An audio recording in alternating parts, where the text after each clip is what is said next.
Here we have a pair of very fine early 19th century British desk globes, and they are, it says here, the new 12-inch British terrestrial globe, and this was all known places on the Earth and the discoveries of Captain Cook and subsequent thing. Anyway, 1802 and with additions to 1807. They continued to update these globes, and they would send them sometimes patches to put over things to change the name if it was extremely important. These were originally Bardin globes, very fine globes, and they have a nice stand of the horizon ring was the days, was the months of the year, and the various signs like Pisces, Aries, Taurus, and so on, the astrological signs. And this globe is important. It mentioned, remember it mentioned Captain Cook. Well, here is Captain Cook killed here in 1779 in his circumnavigation. This is on the large island of Hawaii, and I have seen it numerous times because my family has a part interest in a coffee, mango little plantation on a hillside and a house, and it overlooks Captain Cook's monument.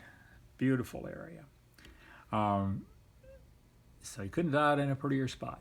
The thing that's most interesting about this globe from an American perspective is in the Appalachian area there, Franklinia, the new state of Franklin, was proposed by a family who owned extensive land in that area, and they named it after Benjamin Franklin, who was extraordinarily popular at the time, not long after the Revolution, and setting up the United States.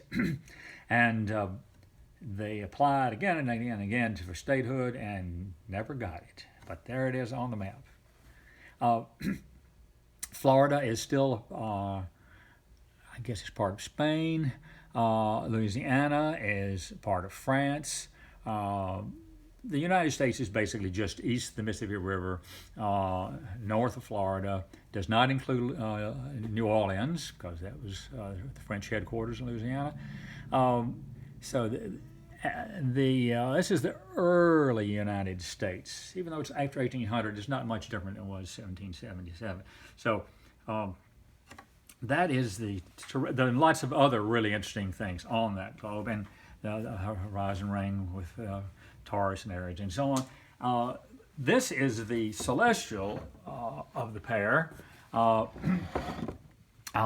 British selection, new 12-inch British celestial globe, and with the latest discoveries and observations of the planets, asteroids, other things, up to the year 1800. Well, these they had made new discoveries because the British had one of the best observatories in Europe, and it's on a hill, I've been there, next to the grounds of the British Naval Observatory.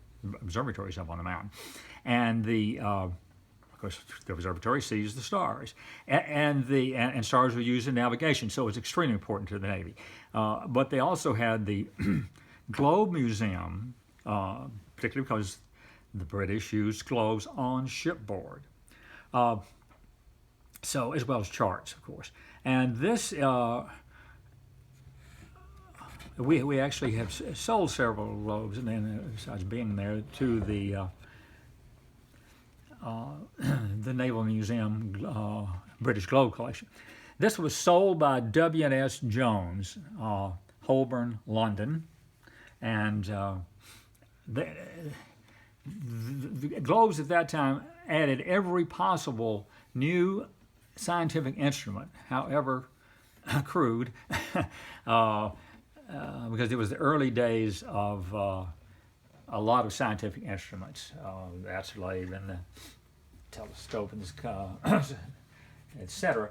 But this is a very, very fine pair of British globes with some extraordinary turn of the 1800s depictions on them.